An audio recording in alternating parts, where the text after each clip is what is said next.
আপনি কি কোনোদিন ভেবে দেখেছেন যে আমাদের কাতুকুতু কেন হয় এবং মানুষের দুধের দাঁত ভেঙে সেখানে নতুন এবং মজবুত দাঁত কোথা থেকে আসে? আমাদের হিকআপস বা হেঁচকি কেন হয়? সেই সময়ে কি কেউ আমাদের কথা মনে করে? আর আঙুল ফোটালে আওয়াজ কেন হয়? আপনার মনে কি এই ধরনের প্রশ্ন কোনোদিন এসেছে? আমাদের বডি মাঝে মধ্যে অদ্ভুত ধরনের আচরণ করে। বেশিরভাগ ক্ষেত্রেই আমরা জানতে পারি না যে কেন আমাদের দেহ এরকম অদ্ভুত আচরণ করছে এবং এর পেছনের কারণ কি। তো চলুন আজ আমরা কথা বলবো শরীরের এমন 8টি অদ্ভুত আচরণের ব্যাপারে এবং তার পেছনের সায়েন্সের ব্যাপারে। আর এই 8টি অদ্ভুত আচরণকে আপনার অবশ্যই জেনে রাখা উচিত। So let's begin. নাম্বার 1, আমাদের কাতুকুতু কেন হয় আর আমরা নিজেদেরকে কাতুকুতু দিতে পারি না কেন? ওয়েল, কাতুকুতু ভাব প্রথম তো আমাদের ড্রেসের কারণে হয়, ড্রেসের সুতোর কারণে হয়। দ্বিতীয় হলো যখন কেউ আমাদেরকে ধীরে ধীরে এবং বারবার ছোঁয়ে, আর তখন আমরা অদ্ভুতভাবে ছটফট করতে শুরু করি এবং হাসতে শুরু করি। কাতুকুতু সাধারণত শরীরের সেই অংশগুলিতেই হয় যে অংশগুলিকে আমরা খুব একটা বেশি টাচ করি না, যেমন পায়ের পাতা, ঘাড়, গলা বা বগল।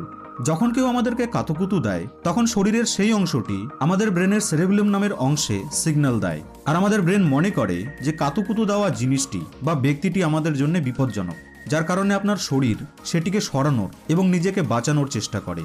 কাতুকুতুর সময় হওয়া হাসি আসলে আনন্দের হাসি হয় না, আপনাকে টাচ করা জিনিস বা ব্যক্তিকে ভয় দেখানোর এবং দূরে সরানোর চিৎকার হয়। আর আমরা নিজেদেরকে এই জন্যই কাতুকুতু দিতে পারি না কারণ কাতুকুতু দেওয়ার সময় আমাদের ব্রেন আমাদের হাতকে চিনে যায়, আর ব্রেন সেটিকে আমাদের জন্য বিপজ্জনক ভাবে না। এই জন্যই আমরা নিজেকে কাতুকুতু দিতে পারি না।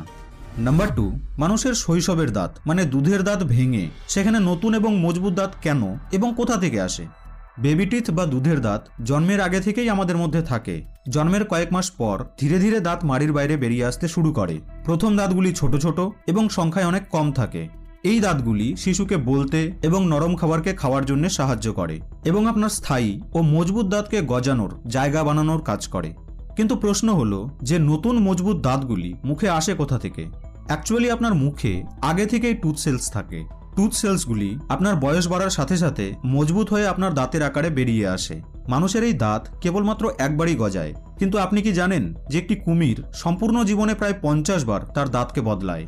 নাম্বার 3, আপনার হাত এবং পায়ের নখ তৈরি হয় কিভাবে আর আঙুলের নখের নিচের অংশটি কালো হয়ে যায় কেন? ওয়েল, নখ তৈরির কারণ হলো আমাদের আঙুলে অবস্থিত প্রোটিন সেলস। এই প্রোটিন সেলগুলি আঙুলের পাশে এসে শক্ত হয়ে যায় এবং ধীরে ধীরে এই কঠিন প্রোটিন সেলগুলি নখের আকারে বেরিয়ে আসে। নখের কাজ হলো আপনার আঙুলের ডগাকে কোনো ধরনের আঘাত থেকে বাঁচানো। আঙুলের বেশি কাজ ওয়েদার চেঞ্জ, কেমিক্যালের জিনিস ব্যবহার করা অথবা কম জল পান করার কারণে আঙুলে নখের কাছের অংশটি কালো হয়ে যায়। এই ব্ল্যাক মার্ককে আপনি টমেটো বা অ্যালোভেরা জেল লাগিয়ে ঠিক করতে পারেন। নাম্বার 4, আঙুলকে ভাঁজ করলে আওয়াজ হয় কেন আর এটি করলে কি আমাদের হাড় ক্ষয় হয়ে যায়? তো দেখুন, আমাদের হাড়ের জয়েন্টে কিছুটা খালি জায়গা থাকে। এই খালি জায়গাগুলো তরল অস্থিমজ্জা দিয়ে ভর্তি থাকে। তো যখন আপনি আঙুল ফোটান বা টানেন তখন এই দুই হাড়ের মাঝে কিছুটা ফাঁকা জায়গা বের হয়। এতে এক প্রকার নিম্নচাপের সৃষ্টি হয় এবং সেই ফাঁকা জায়গায় হাড়ের মজ্জা ঢুকে যায়। হঠাৎ করে এইভাবে তরল ঢোকার ফলেই সেই শব্দ সৃষ্টি হয়। এবার আসি আসল কথায় যে আঙুল টানাটানি বা ফোটানোর সঙ্গে শরীরের হাড়ের ক্ষয়ের কোনো সম্পর্ক নেই।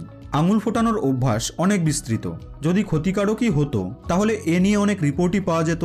তাই হাড়ের সমস্যা বা বাতের সঙ্গে আঙুল ফোটানোর কোনো সম্পর্ক নেই। তো যদি সারাদিন মোবাইল চালানোর পর আপনারও আঙুলে কড়কড়ে অনুভূতি আসে তো একটু আধটু আঙুল ফুটিয়ে নিতে পারেন, তাই না? নাম্বার 5, আমাদের হিকআপস বা হেঁচকি কেন হয় আর সেই সময়ে কি কেউ আমাদের কথা মনে করে? দেখুন, শ্বাস প্রশ্বাসের সময় সাধারণত আপনার লাংস আয়তনে ছোট এবং বড় হতে থাকে, আর লাংসের এই আকারকে ছোট এবং বড় করানোর জন্য লাংসের নিচে অবস্থিত ডায়াফ্রাম সাহায্য করে, যা আপনার পেটের উপরিভাগে অবস্থিত। তাড়াহুড়ো করে খেলে বা খুব বেশি হাসলে আপনার পেট এই ডায়াফ্রামকে স্পর্শ করতে শুরু করে, যার ফলে ডায়াফ্রামে জ্বালাভাব শুরু হয়, আর এর কারণে ডায়াফ্রাম আপনার লাংসে বেশি করে অক্সিজেন ভরতে শুরু করে। বেশি অক্সিজেন ভরার কারণে আপনার স্বরনালী থেকে আওয়াজ আসতে শুরু করে। এটিকে ঠিক করার জন্য আপনি ঠান্ডা জল খেতে পারেন, কিছুক্ষণ নিজের শ্বাস প্রশ্বাসকে বন্ধ করে রাখতে পারেন অথবা জিভে চিনি বা মিষ্টি জাতীয় কোনো জিনিস রাখতে পারেন। নাম্বার 6, শীতকালে স্কিন কেন রুক্ষ এবং শুষ্ক হয়ে যায় এবং পায়ের গোড়ালি ফেটে যায় আর এটিকে কি ঠিক করা সম্ভব? বছরে একবার স্কিন ঝরে যাওয়া সাধারণ ব্যাপার, পর্ণমোচী বৃক্ষদেরও হয়।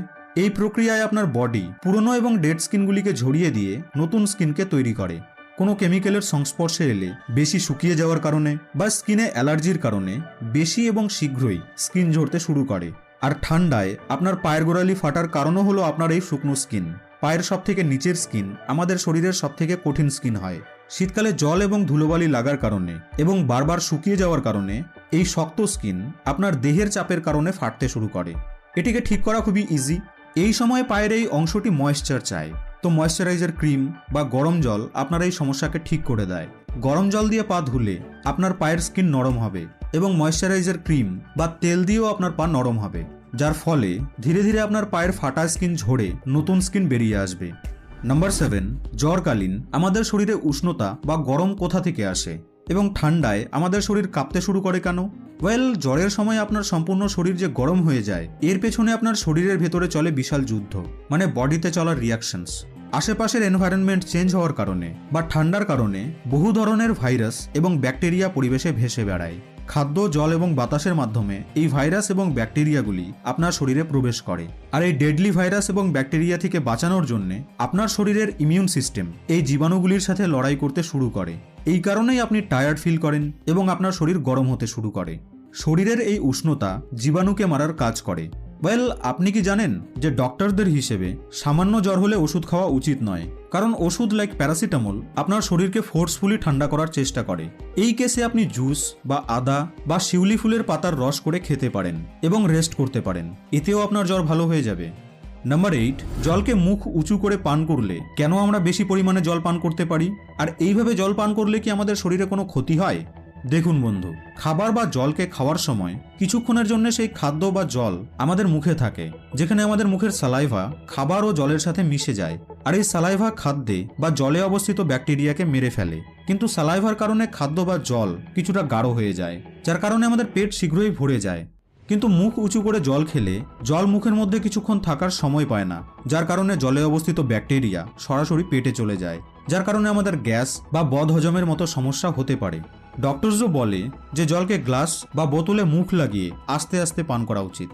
তো বন্ধু, এই ভিডিওটি আপনাকে কেমন লাগলো কমেন্ট বক্সে আমাকে অবশ্যই জানাবেন। ভিডিওটি ভালো লেগে থাকলে লাইক এবং শেয়ার করতে ভুলবেন না কিন্তু। আপনাদের